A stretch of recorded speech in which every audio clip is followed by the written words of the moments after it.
All right, today we're going to learn about interval qualities. Quality is a word that we use to talk about a specific distance between two pitches when we're talking about intervals. So we've talked about the number of the interval, but for example, you could have a second that is bigger than another type of second because the number only refers to how far apart the notes are from each other in terms of the letter names or the lines and spaces that they use. So, for example, let's use a treble clef today.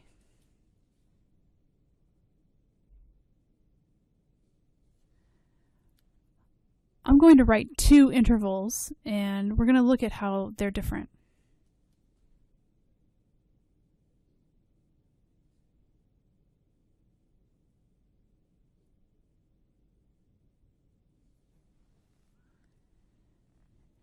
Now, both of these intervals are thirds. I know because I start with E and I count up E, F, G, and that's 3 letters. So for both of these intervals, they're both thirds because they have an E and a G in them. But these intervals are not the same size. If we looked at how many half steps are involved in these intervals, we would see that there are more half steps in between the second interval than there are between the first.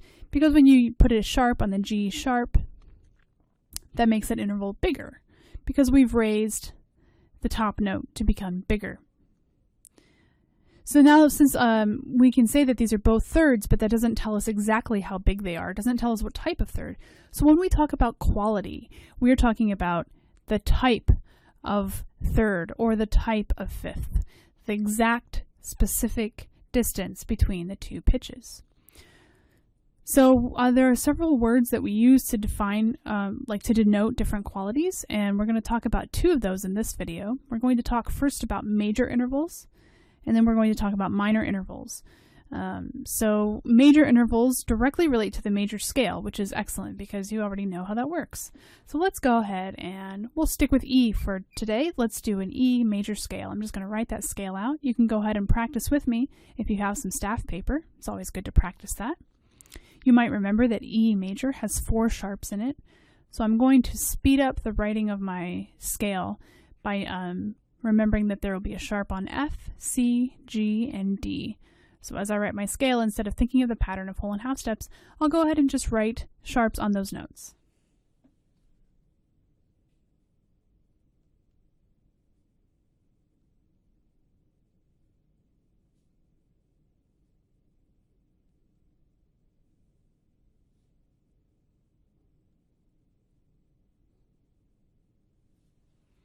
So there's my E major scale.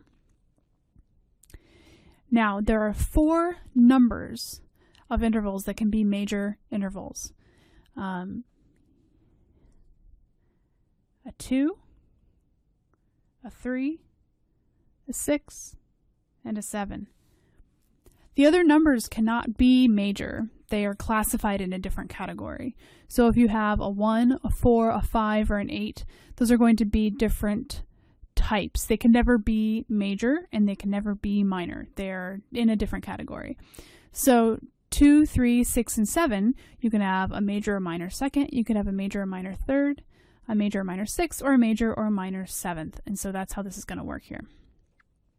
So when we're looking at the major scale, we're going to look at the seconds, thirds, sixths, and sevenths, and those will be major. So if we look at the distance between scale degree 1 and scale degree 2, for example, that's a second because we can count E, F sharp. That's 2 letter names, and they're side by side on the staff as well. So from E to F sharp will be a major second because it's a second that involves scale degree 1 as the bottom note. If we look at the third, from E to G sharp is a major third because it's from scale degree 1 to scale degree 3 in a major scale.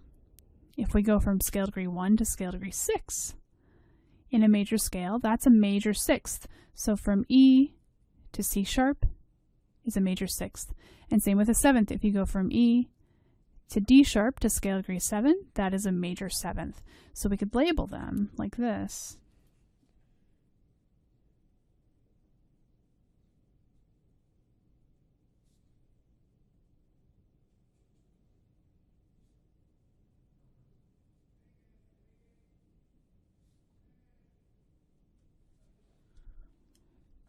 So you see there how these major intervals work.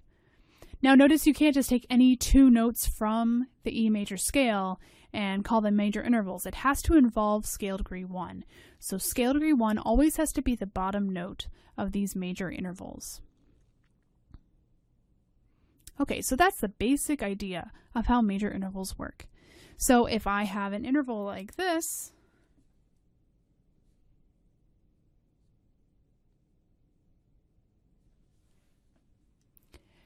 there I have an interval where F is the bottom note and D is the top note. If I count up, I will find the number of the interval, so that's the first step. So 1, 2, 3, 4, 5, 6. So this is some kind of sixth. And then I'm going to ask myself, is the top note in the major scale of the bottom note? So we want to know, is D part of the F major scale? If it is, it's a major sixth. If not, it's something else. So is it? Well, if we think about F major, we know that there's one flat in F major, and that's a B flat. So it will not affect the D. So there is in fact a D natural in an F major scale. So because of that, we can call this a major sixth. We could do another one.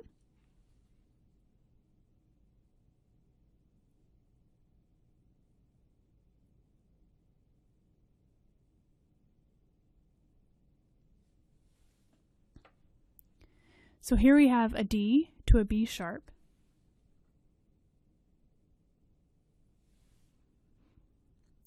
So we could count up 1, 2, 3, 4, 5, 6. So this is also a sixth.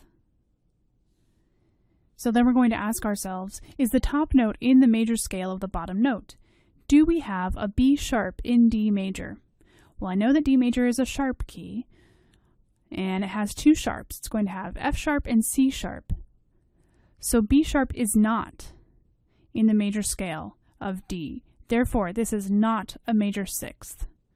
It's a different kind of sixth that we will end up talking about eventually, but it is not a major sixth. So if I was asking, circle every interval that's a major interval, you would not circle this one.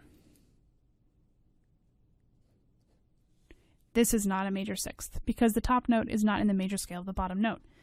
Now notice I'm not saying anything about B sharp, like any kind of key of B sharp, which actually doesn't exist either.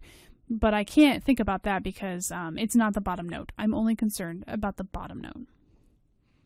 So even if I were to write an interval like this,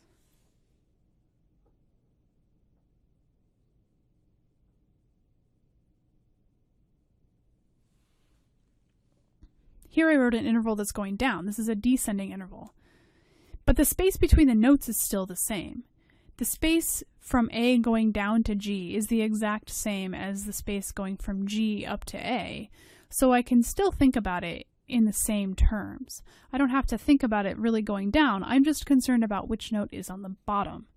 So just because the A comes first, that doesn't mean anything. I'm still going to ask myself, first of all, what kind of interval is it? What number? This is a second because I have 1, 2. And then to see if it's a major interval, I'm going to ask, is the top note in the major scale of the bottom note? So is A in the major scale of G? Because G is the bottom note, even though it's the second note. It doesn't matter what order they're played in.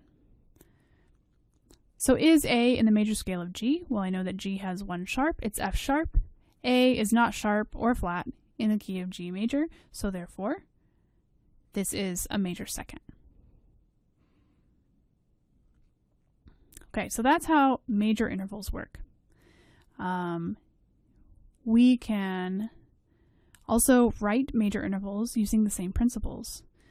So if you're given a note and the question is to write a certain interval above that note, you will think about the scale of the bottom note.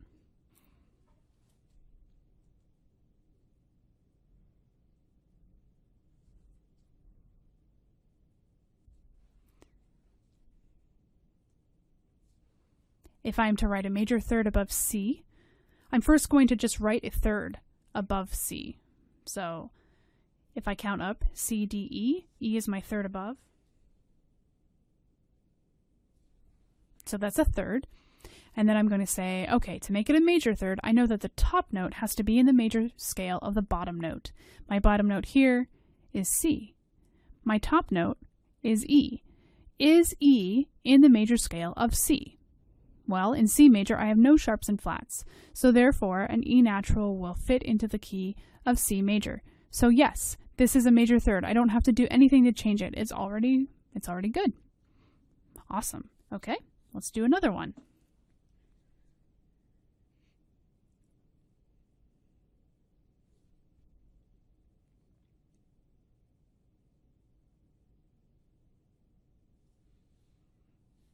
I don't know why I wrote that note so far over, but that's what we're going to go with. So if I have a major seventh, it's going to bother me. I want to write a major seventh above B. That's much better. So above B, I'm going to write a major seventh. First, I will find what a seventh is above B. So if I count up 7 notes, I will find A.